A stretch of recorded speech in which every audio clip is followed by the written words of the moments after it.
아주 이건 솔직한 얘기인데 아버님이 경제적인 부를 이루셨고 나는 이제 아이를 낳으면은 걱정 없겠다 이 마음 솔직히 있었어요. 그러나 삶은 그렇지 않죠. 일곱째는 사실 안긴 거죠. 남편한테도 이거 맞냐 이거 어떡하냐 막 이랬는데 좀 나쁜 생각도 했어요. 사교육을 기본적으로 해야 된다, 이꼬를 해야 된다라고 생각하지 않는 거예요.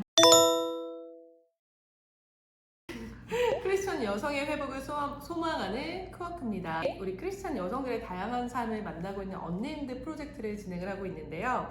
오늘은 우리 주변에 있지만 자세히 들여다보면 참 특별하고 귀한 삶을 살고 계시는 분입니다. 루리맘을 소개합니다.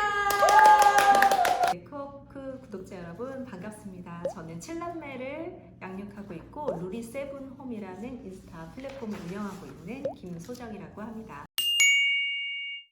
우선은 그 7이라는 숫자가 사실은 좀 특별한 숫자잖아요. 네. 그래서 아마 많은 분들께서 정말 이 7남매를 다 낳아서 기르신 건가 그 생각도 좀 드실 것 같은데 맞아요. 어떻게 이렇게 7남매를 네. 기르게 되셨나요? 일단 많은 분들이 이제 저 만나면 뭐 아이 있으세요? 많아요 이렇게 셋 이렇게 말씀하세요. 맞아요.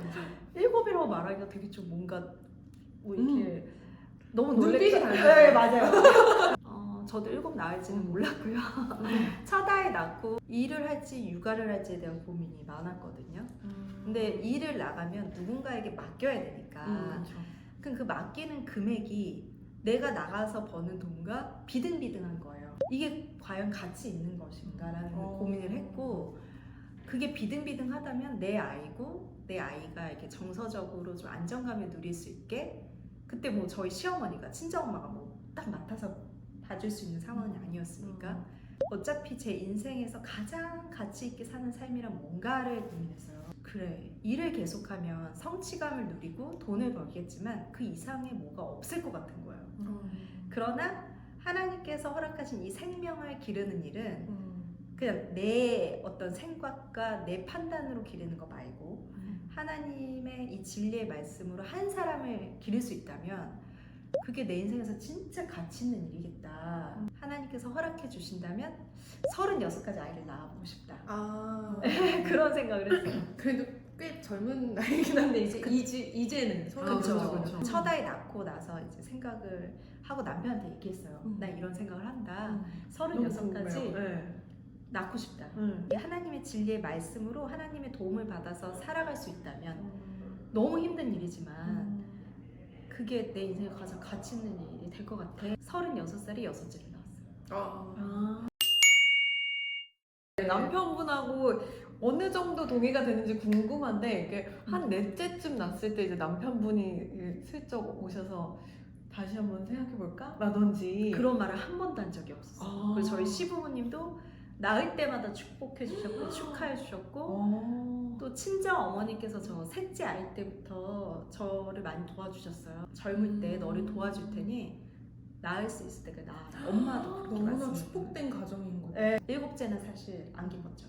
그때 왜냐면 걔가 주한이 잠깐 너무 깜짝 놀랐고 생겨가지고 좀 나쁜 생각도 했어요. 진짜 인간적이에요. 인간적인 네. 생각을 했어요. 진짜 처음에는. 그래서 남편한테도 이거 맞냐 이거 어떡하냐 막 이랬는데 그 아이를 두고 이제 막 기도를 하는데 아이는 하나님께서 주신 축복이잖아요.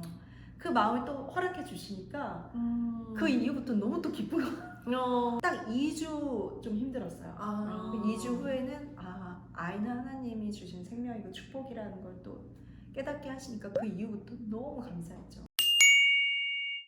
이제 젊은 부부들을 보면은 사실은 아이를 낳는 것도 되게 부담스러워하는 경우들도 있어요. 물론 뭐 경력 단절이랑 이런 문제들도 있겠지만은 아이 한 명 기를 때 막 얼마가 든다. 뭐 네. 1억이야, 2억이야, 막 맞습니다. 사교육 그런 데에 네. 대한 스트레스 때문에 많은 분들이 좀 외동에서 그치시는 경우들도 있으시고 그런 경제적인 뭔가의 그런 두려움은 없으셨나요? 고민이나? 일단은 저는 시댁에서 살림을 시작했어요. 그리고 시부모님이 같이 살자고 했던 그 목적은 이제 우리의 신앙 안에서 말씀을 매일 양식으로 삼아서 배우면서 나아가야 되는데 살아가면서 이제 재정을 쌓는 게 쉽지 않으니까 우리가 이렇게 기반을 잘 쌓아놨으니 우리랑 함께하자, 말씀을 같이 공부하자라는 취지로 같이 시댁에 들어와서 살았고, 실제로 저희 시부모님과 같이 그 웨스트민스터 신앙고백서라든가 하이데베르그 소요리 문답 뭐 이런 책들을 같이 공부했어요. 네. 시부모님들과요? 네, 시부모님과 찍어야 될 것 같이. 같은데? 그러니까 거의 시간 날 때마다 우리 성경 공부하자 이렇게 해서 이제 4시에 앉아가지고 남편하고 4시에 앉아서 그게 가능한 네, 일이구나. 노인과 목사님이세요?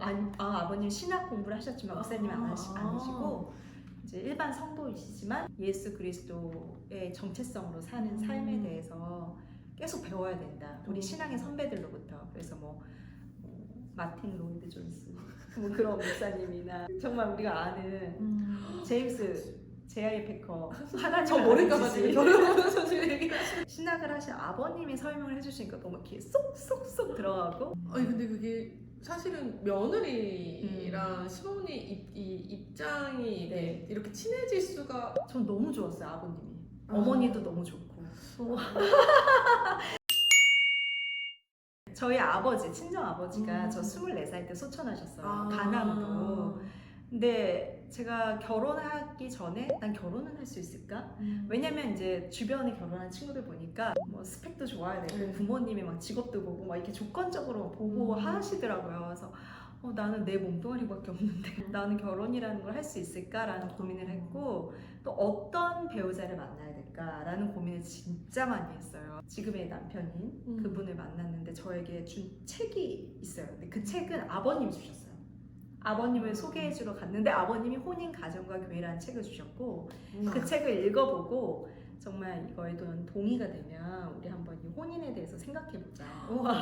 내가 아내로서의 역할, 남편 된 자로서의 부부의 하나님 안에서 독립된 부모로서의 독립된 생활, 이런 내용들이 잘 나와 있어서 머리로서는 동의가 되는데 과연 이런 삶을 살 수 있을까? 그러므로 우리가 같이 살아가 보자, 이런 언약으로 남편하고 만났거든요. 그랬기 때문에 이제 아버님이 같이 살자고 했을 때 아까 얘기했던 것처럼 이제 아버지를 일찍 이제 소천하셔가지고 그 빈자리가 되게 컸었는데 이런 아버님과 함께 산다면 너무 좋겠다. 아주 이건 솔직한 얘기인데 아버님이 이제 경제적인 부를 이루셨고 그래서 제가 이거는 저의 아주 이기적인 마음이죠. 나는 이제 아이를 낳으면은 걱정 없겠다, 일을 안 해도 되겠다, 이 마음 솔직히 있었어요. 그러나 삶은 그렇지 않다. 완전 그냥 주어지는 건 없어요. 제가 이제 큰 며느리였고 저희 남편들 7형제 중에 5째였어요. 워낙 아끼시는 분들이에요. 그래서 부라는 게 그냥 이루어지는 게 아니구나. 네, 그런 어떤 말씀의 원리와 원칙 가운데서 막 이렇게 사치하고 막 누리고 우리 아이라고 해서 뭐 최고의 것을 주고 이런 게 아니었고, 저 스스로도 저희 아버지가 IMF 때 부도가 나셔가지고 그 이후로는 재정 훈련을 또 받았어요. 그래서 저도 아이를 돈으로 키우는 건 아니다, 월급을 남편이 많이 받아오는 상황이 아니었기 때문에 그 안에서 이제 좀 규모 있게 쓰려고 노력을 했고, 사람은 돈으로 키우는 게 아니다, 이 생각이 좀 있었어요 저는. 그래서 남편도 저도 계산하지 않았어요. 어쩌면 무지한 걸 수도 있어요. 저희가 아이를 낳았을 때만 해도 한 아이당 좀 대학까지 보내고 이런 육아하는데 1억 넘는 돈이 들어간다, 이런 내용들을 했지만 실제적으로 현실적으로 내가 사는 삶의 테두리 안에서는 또 다르더라고요. 그럼 지금도 ING? 네, ING입니다. 저는 좀 기다리는 편이었던 것 같아요. 공부 가리키는 것도. 그래서 일례로 한글도 쉽게 가면 학습지 하면 되잖아요. 그러면 한 달에 뭐 4, 5만 원 하는데 4, 5만 원이라고 생각하면 그냥 가르칠 수 있어요. 근데 저는 아이를 계속 낳다 보니까 이게 고정 비용이잖아요. 맞아요. 그러니까 뭐 한글 정도는 내가 가르칠 수 있다라고 생각해서 그런 학습지 비용을 아끼려고 좀 노력했어요. 사교육을 기본적으로 해야 된다, 이꼬를 해야 된다라고 생각하지 않는 거예요. 아이가 정말 원할 때, 엄마 나 정말 이 피아노가 너무 배우고 싶어, 혹은 내가 사교육을 가르치는데 수영을 가르치더라도 이 수영을 훈련시키기 위해서가 아니라 수영으로 인해서 얘가 얻어갈 가치를 생각하는 거예요. 실제로 저희 첫째 아이를 7살 때부터 초등학교 4학년까지 수영을 가르쳤거든요. 선수로 뛰게 했는데 수영을 완전 잘해서 넌 국가대표 선수가 돼야 돼, 이런 의미보다는 이게 몸으로 체화하는 건 애들이 있지 않잖아요. 근데 그 과정 가운데서 반복하는 힘, 내가 이거를 이겨내고 하기 싫을 때 해내고 그렇게 자기 자신을 뛰어넘는 그 한계를 뛰어넘는 거를 경험시켜주고 싶었어요. 이 세상 안에서 최고가 되기 위해서 우리 아이가 1등이 되기 위해서 공부 잘하기 위해서는 생각 안 하고 있어요. 그렇다 보니까 아이가 원할 때를 기다리고 있어요. 아마 경력 단절이신 분들 중에 딱 100만 원만 벌었으면 좋겠다. 맞아요. 이렇게 생각하시는 분들 진짜 많거든요. 맞아요. 저도 그런 생각을 저도 그런 하고 생각을 했었어요. 네. 네. 딱 그 아기를 딱 낳고 나서 50만 그 시기가 원만 있는 것 이어도, 같아요. 네, 맞아요. 그러니까 그 현실적인 문제 너무 나도 아이한테 집중하고 싶지만 현실은 현실이고 맞아요. 그랬을 때 그런 육아맘들한테 해주고 찐이네요. 싶으신 말 있으세요? 실제로 저도 같은 고민을 했고 그래서 저는 제가 할 수 있는 일들을 찾았어요. 사실. 그러니까 제가 방송 일을 했었는데 아이를 키우면서 이거를 시간을 그렇게 투여할 수 없을 때는 알바를 했어요. 그러니까 아이 어린이집 보내고 이렇게 지나가는데 베이글집이 되게 맛있어하는 베이글집이 있는 거예요. 네. 알바를 구한다는 거예요. 이렇게 말하면 아시는데요, 다들. 그래서 면접 봤는데 내일부터 나오래요. 그때가 6시까지 있을 때였어요. 아이들 어린이집 싹 보내고 10시까지 출근해가지고 오후 뭐 3시까지 하는 거. 그래서 베이글집에서 캐셔로 하면서 뭐 커피 만드는 것도 배우고 너무 재밌었어요. 또 주변에 이제 액세서리 사업하신 분이 있었어요. 남대문에서. 근데 어느 날 저한테 액세서리 한번 만들어 볼래? 근데 하나 만들 때 20원이야. 오, 부업이다, 진짜. 우리 인생에 능력 지어있는 것처럼. 정말 인간적으로 자존감이 뚝뚝 떨어지더라고요. 20원. 네, 계산이 되니까. 계산이 되니까 내가 이런 것까지 해야 되나 생각이 스쳤는데 그때 이제 남편이 저한테 그랬어요. 여보, 우리 하나님의 성도로서 직업을 대할 때는 그냥 하나님 주님의 면전 앞에서 코람 배우라고 하잖아요. 면전 앞에서 하는 성도의 모습은 무슨 일을 하든 그냥 성실함으로 정직함으로 하면 된다. 근데 그 말이 되게 눈물 날 것 같아. 와닿았고 그냥 즐거웠어요. 20원짜리 하더라도 일을 할 수 있음이 감사한 거다. 때로는 뭐 주말마다 하는 뭐 스피치, 뭐 키즈 스피치 학원에 가서 한두 시간씩 일을 하고 뭔가 계속 했어요. 계속 하셨네요. 네, 내가 할 수 있는 일들을 찾아서 옛날에 이렇게 똥 푸는 직업 있잖아요. 네네. 똥 푸는 직업을 하더라도 이거를 제대로 못했을 때는 창피한 일이지만 이걸 제대로 하는 사람이 멋있죠. 크리스천이라고 생각하는 거예요. 그러니까 내가 어디에 있든지 무엇을 하든지 누구와 함께 하든지 정말 주님의 면전 앞에서 사는 사람이라면 어떤 일을 하건 함부로 할 수가 없는 거예요. 성실과 정직으로 하다 보면 그런 이제 재정이라는 것도 따라오는 거지. 사실 삶에 있어서 돈이 목적이 되면 수단과 방법을 가리지 않거든요. 나는 또 일을 하고 있는데 뭔가 계속 육아랑 같이 이렇게 하다 보니까는 육아하는 게 더 나은 것 같기도 하고 근데 또 일을 그만둘 자신도 없고 맞아요. 그래서 항상 생각만 하는 그게 또 자신을 갉아먹는 네. 이런 고민들을 하시는 분들이 계시는데 현실적으로 육아와 일을 양립할 수 있는 사회 구조는 아닌 것 같아요. 어쨌든 회사를 나가면 9to6 안에 나를 투여를 해야 되니까 그래야 생활비도 벌고 그래서 사실 많은 기업을 하시는 대표님들한테 얘기해주고 싶어요. 얘기했어. 탄력적 근무.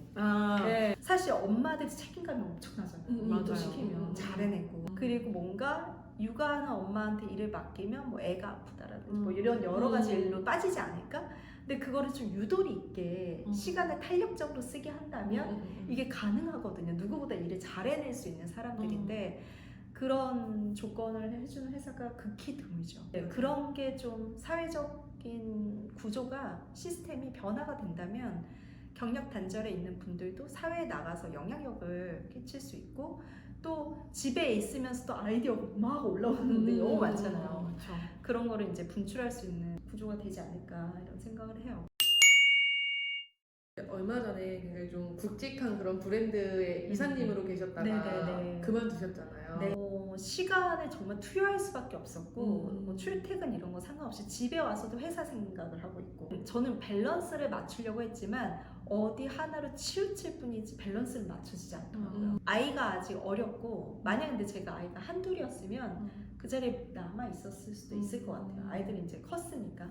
아직 어린 아이들이 있고 엄마의 손이 필요한 아이들이 있었고 또 저는 또 숫자적으로도 7명이니까 그래서 좀 저울질 하잖아요. 네. 돈과 어떤 육아, 시간이라고 네. 하면 그러면은 조금 돈을 덜 벌더라도 아이들과 함께 할 수 있는 거를 좀 가져가 보고 내가 할 수 있는 또 다른 일을 찾아보자 해서 결단했죠. 나오신 걸 후회한 적은 없어요? 없어요. 모든 일을 하나님의 장중 안에 이뤄가시고 잘 되든지 또 내 생각에 있어서 나 이거 진짜 너무 아쉽고 억울하다 하더라도 그 일을 통해서 하나님께서 깨닫게 하시고 또 앞으로 전진하게 하시는 바가 있다고 저는 생각하거든요. 어떤 문이 있는데 우리가 아는 문은 분명 이쪽으로 가야 네. 좋은 결과치를 얻을 수 있는 길이 보이고 이 문은 가보지 않은 길인데 어찌 될지 모르겠고 왠지 마이너스가 될 것 같아. 저는 마이너스를 택한 거거든요. 네. 근데 그 마이너스를 통해서 또 다른 세상이 딱 열리는 거예요. 가보지 않은 길. 미지의 길인데 열려. 인간이 계획하는 게 이루어지는 게 아니라 하나님께서 계획하신 바대로 또 순종하면서 나가는 게 필요하겠구나. 그 하나님의 높고 넓고 깊은 그 뜻은 인간이 가늠할 수 없구나.